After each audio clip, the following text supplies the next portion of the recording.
Dear students, BA द्वितीय वर्ष के संस्कृत विषय के अंतर्गत उत्तर कृदंत पढ़ रहे थे। जो सूत्र हमने पढ़े हैं उससे आगे आज मैं बताने जा रहा हूँ। हम स्टार्ट कर रहे हैं। काल समय वेलासु तुमुन, ये सूत्र है। इस सूत्र का अर्थ है कि कालवाचक शब्द पहले होने पर धातु से तुमुन प्रत्यय होगा। तुमुन का तुम शेष रहता है अनुबंध लोप करने पर। उदाहरण है भोक्तुम, भुज पालन व्यय व्यवहार्यो। इस अर्थ में भुज धातु से हमने तुमुन प्रत्यय किया। काल समय वेलासु तुमुन, जो अभी सूत्र बताया है कि ये सूत्र क्या करता है कि कालवाचक शब्द पहले होने पर धातु से तुमुन प्रत्यय करता है। अनुबंध लोप करने पर यहाँ पर तुम शेष रहा, तो भुज और तुम ये स्थिति हमारे सामने आई। स्थिति सामने आने के बाद में हमने उपधा में गुण कर दिया। भुज भू में जो ऊ था उसको ओ गुण कर दिया। ओ गुण करने के बाद में हमारे सामने स्थिति आती है भोग और तुम। अब चौकू जो सूत्र है वह क्या है, जो जय था उसको कै कर दिया, चैबर को वो कैवर्ग करता है। तो यहाँ पर क्या है, जो जय जकार था उसको गकार कर दिया। गकार करने के बाद में खरी च जो सूत्र है वो चरत्व कर दिया। उससे क्या कर दिया, ग के स्थान पर कै हो गया, तो भोक्तुम रूप सिद्ध हो गया। भोक्तुम, अब यहाँ पे क्या है, सुपो धातु प्रातिपदिक से यहाँ पर शुभ का लोप हो गया। शुभ का लोप होने के बाद में भोक्तुम रूप सिद्ध हो गया। अब आगे सूत्र है भावी। इस सूत्र का अर्थ है भाव, क्रिया, व्यापार। अर्थ में धातु से घय प्रत्यय होता है। घय का अशेष रहता है। ये इसमें यह की संज्ञा हुई है, इसलिए ये यित है। यित होने से यहाँ गुण और वृद्धि होगी। और घकार की भी यहाँ पर इत संज्ञा हुई है। घकार की इत संज्ञा होने से यहाँ पर चजो कु घिन्यतो जो सूत्र है उससे चय को कै और जय को ग हो जाएगा। उदाहरण पाक है। रूपचस पा के अर्थ में पच धातु से भावे जो सूत्र है उस सूत्र से हमने घय प्रत्यय किया, अनुबंध लोप किया। अनुबंध लोप करने पर अशेष रहा। अशेष के बाद में क्या करते हैं, इसमें ये तो होने के कारण यहाँ पर उपधा में वृद्धि होगी। अत उपधाया से उपधा में वृद्धि होगी, तो पै में जो ए था उसको आवृद्धि हो गई। अब चजो को घिन्य तो ये सूत्र है, इससे चय को कै कर दिया, तो जो चय था उसको कै कर दिया, तो स्थिति आती है पाक धन ए। अब इसको मिला दिया तो पाक बन गया। अब कृतद्य समासा से प्रातिपदिक संज्ञा करके हम सू लाए और सू का रुत्व विसर्ग कर दिया। रुत्व विसर्ग करने के बाद में पाक का रूप सिद्ध हुआ। अब आगे सूत्र है नपुंसके भावितः,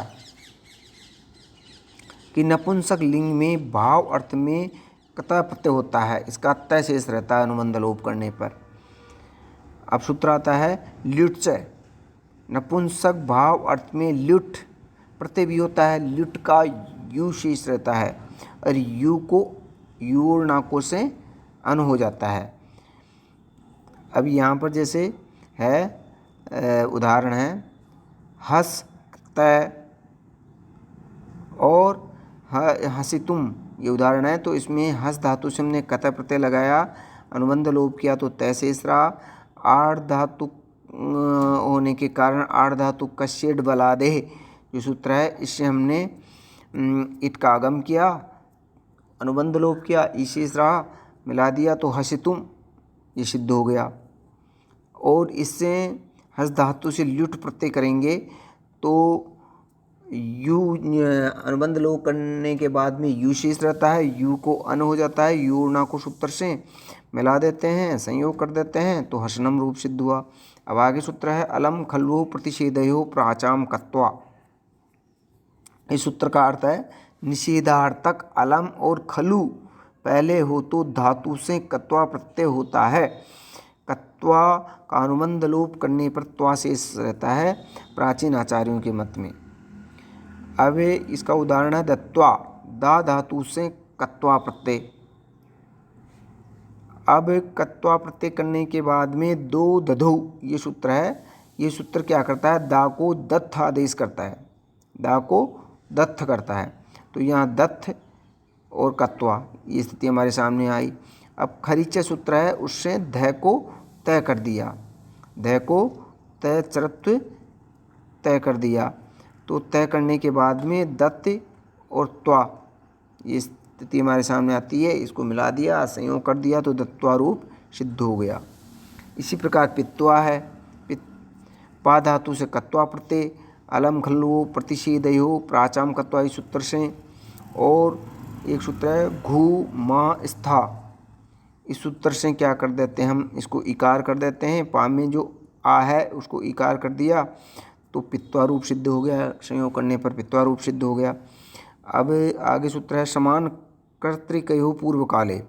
ये सूत्र क्या कहता है कि समान कर्तृक एक कर्ता वाले धात्वर्थों में पूर्व काल में विद्यमान धातु से कत्वा प्रत्यय होता है, धातु से कत्वा प्रत्यय होता है, कत्वा का त्वा शेष रहता है। समान कर्तृक एक कर्ता वाले धातुओं के अर्थ में पूर्व काल में विद्यमान धातु से कत्वा प्रत्यय होता है। जैसे भुक्त्वा, बुद्ध धातु से हमने कत्वा प्रत्यय किया, अनुबंध लोप किया तो त्वा शेष रहा। चौकु सूत्र से क्या किया हमने, जो ज था उसको ग कर दिया, क्योंकि ये सूत्र क्या करता है, च वर्ग को क वर्ग करता है। तो अब इसमें भुक और कत्वा ये हो गया। खरीच से चरत्व कर दिया, क कर दिया हमने, खरीच से चरत्व करने के बाद चरत्व कर दिया तो भुक्त्वा रूप संयोग करने पर भुक्त्वा रूप सिद्ध हो गया। आज के लिए इतना ही, आगे बाद में देखेंगे।